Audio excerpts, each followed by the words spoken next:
भारत में आप सभी का एक बार फिर से स्वागत है।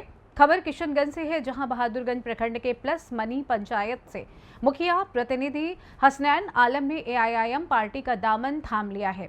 आज सदस्यता ग्रहण करने से पहले सी न्यूज भारत संवाददाता मिनहाज आलम से बात करते हुए उन्होंने प्रशांत किशोर की पार्टी पर निशाना साधा।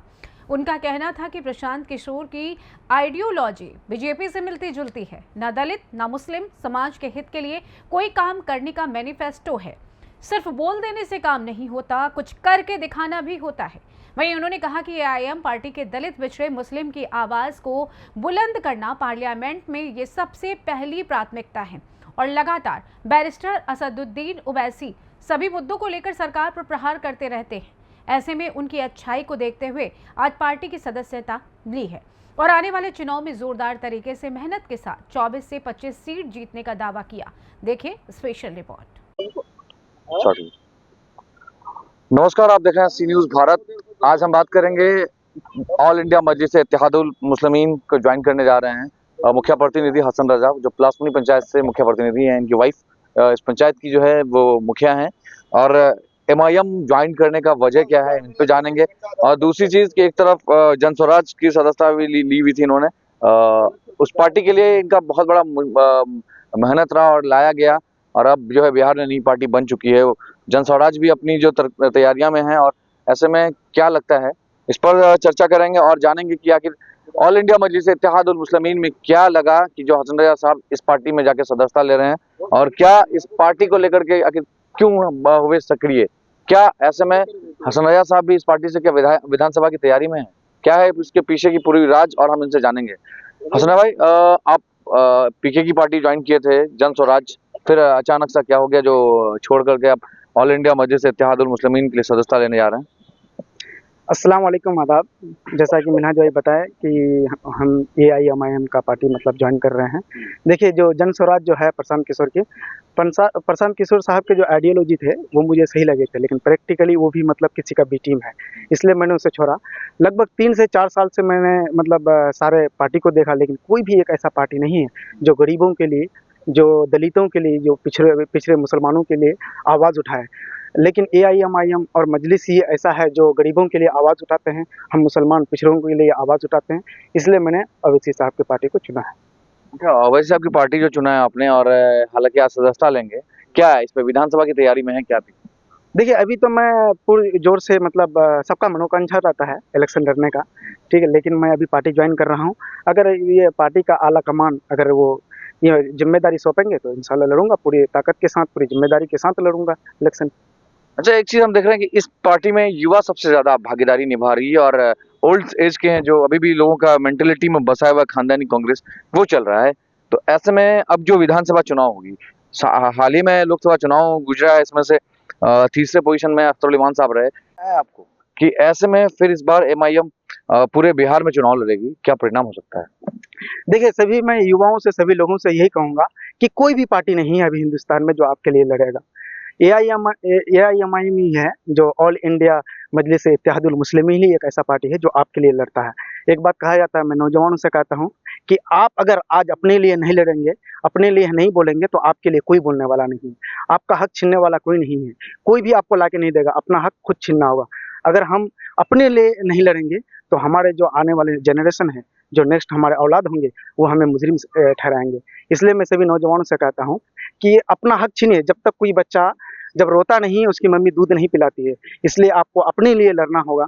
अगर नहीं लड़ेंगे तो हमारे आने वाले जो जनरेशन है वो हमें जरूर बताएंगे। तो आप कह रहे हैं कि लड़ना जरूरी है, आपकी लीडरशिप नहीं है। अब ऐसे में एक सांसद है बैरिस्टर असदुद्दीन ओवैसी, क्या लगता है वो लड़ सकते हैं आपके लिए? देखिए, वो बेशक लड़ रहे हैं। सभी देख रहे हैं कि सांसद में अगर अभी कोई भी आवाज़ उठाते हैं पिछड़ों के लिए, दलितों के लिए, हम मुसलमानों के लिए, तो अवैसी साहब भी उठा रहे हैं। और दूसरी बात है कि इस बार 2025 में हम लोग सरकार बनाने जा रहे हैं। 4 गए हैं, लेकिन 24 लेके आएंगे। ये पूरा ईंट का जवाब हम लोग पत्थर से देंगे इस बार। अच्छा हसन साहब, आप लोग कह रहे हैं कि 4 गया है, 25 लेके आएंगे, सरकार की तो भागीदारी में रहेंगे ना? जी, सरकार की भागीदारी में इस बार हर हाल में रहेंगे 2025 में। इसलिए मैं नौजवानों को बोल रहा हूँ कि अपने अंदर है ना, जो आपके अंदर ये काबिलियत है, जो ताकत है, उसको पहचानिए। हम जब 24 लेके आएंगे तो हम सरकार बनाएंगे। अभी आपके बिहार में उपचुनाव होना है, 2 सीट पे चुनाव लड़ रही है, बेलागंज से और एक कहीं से लड़ रहा है, तो क्या लग रहा है इसमें क्या परिणाम रह सकता है आपको पार्टी का? देखिए इसके बारे में तो मुझे उतना जानकारी नहीं है अभी, लेकिन अच्छा हम लोग पार्टी ज्वाइन करने के बाद पार्टी के लिए बहुत अच्छा दिल मन से काम करेंगे। अच्छा, जिस तरह से आपका कार्यकाल रहा, तीसरा टर्म चल रहा है आप लोगों का पंचायती राज में, तीसरा टर्म में आपका जो काम रहा, सब लमसम बहादुरगंज के 20 पंचायत में से 2 नगर छोड़ करके अगर बात कर लें तो 18 पंचायत में सबसे ज्यादा काम में आपकी भागीदारी रही है। तो क्या ये चीज और आगे आप बढ़ाएंगे? जी, मैं भी चाह रहा हूँ कि बहादुरगंज विधानसभा के लिए, खासकर सीमांचल के लिए, जितने भी सीमांचल की आवाज़ हैं कम से कम विधानसभा में पहुँचे, क्योंकि जब तक आप नहीं बोलेंगे तब तक आपको आपका हक नहीं मिलेगा। जैसे सड़क सुरक्षा है, स्वास्थ्य है, शिक्षा है, रोजगार है, इसकी सेवाओं को हम लोग पूरा अच्छा से मतलब लागू करेंगे, संचालित करेंगे। अच्छा, हसनैन साहब, जो आपका अधिनियम जो काम आया उसको आपने धरातल पे लाया और करवाया है। अब ये कहा जा रहा है कि हसनैन साहब अगर लड़ते हैं चुनाव या तैयारी में हैं तो क्या इन जो चीज यहाँ की जो बेसिक मुद्दे हैं उस पर खड़ा उतरेंगे, या फिर और जो अभी प्रेजेंट विधायक है क्षेत्र की समस्याओं को लेकर के वो लगातार गायबे रहते हैं, लमसम कुछ ही जगह दिखते हैं कि हाँ आ गए और फोटो खिंचा लिए, क्या ऐसे आप नेता बनेंगे या फिर उनसे हट के उस तरह?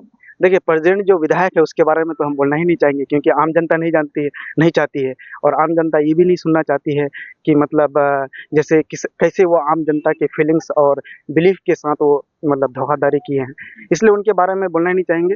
लेकिन आम जनता इस बार खुद सबक सिखाएंगे, फिर से असदुद्दीन अवैसी की पार्टी का झंडा को ऊंचा करेंगे। यहाँ के आम जनता हर दिल में बसा है, हर घर में देखेगा अवैसी साहब का झंडा लहराएगा, और 2024 में हम लोग लहराएंगे हर हाल में। मतलब 4 गया है 25? हाँ 4 गया है, 25 ले आएंगे हम लोग। सरकार की भागीदारी जी। बहुत बहुत ये तो हमारे बीच जो थे मुखिया प्रतिनिधि हसन रजा साहब, इनका कहना था कि 4 गए हैं, 25 लेके आएंगे। बिहार में जो अभी राजनीतिक समीकरण बदलता दिख रहा है, सीमांचल में जो एक पहली आगाज आई थी ओवैसी की पार्टी का 2014 से स्टार्ट हुआ, उसका लगातार सिलसिला चलता रहा। उसके बाद जो 5 विधायक गए थे, जिसमें से अख्तर साहब बचे और 4 बिक गए। अब उसी पाले को देखते हुए फिर कई ग्रामीण इलाके के कद्दावर नेता हैं, चाहे वो मुखिया हसन रजा साहब हो या हसनैन साहब हो, कई ऐसे कद्दावर नेता हैं जो इस पार्टी में जुड़ रहे हैं। इससे अब साबित ये हो रहा है कि जो 25 का जो नारा है ये सरकार की भूमिका में अहम रोल होंगी। और सबसे बड़ी बात यह है कि सीमांचल को लेकर कितना सक्रिय होते हैं ऑल इंडिया मजलिस इत्तेहादुल मुस्लिमीन, ये सबसे बड़ी चीज होगी देखने के लिए। और जहां तक रही बात सदस्यता को लेकर के जो तैयारियां चल रही है, वो उस सदस्यता के बाद क्या कुछ रहता है, इस पर भी हमारी नजर बनी रहेंगी। और जिस तरह से तैयारियां पार्टी का दिख रही है पूरे बिहार लेवल पे, ये कुछ नया कुछ देखने को मिल सकता है। बने रहिए सी न्यूज भारत के साथ। किशनगंज से संवाददाता मिन्हाज आलम। फिलहाल इस खास रिपोर्ट में बस इतना ही। देश दुनिया की तमाम खबरों को जानने के लिए आप देखते रहिए सी न्यूज भारत। हर खबर आपके साथ, आपके हाथ।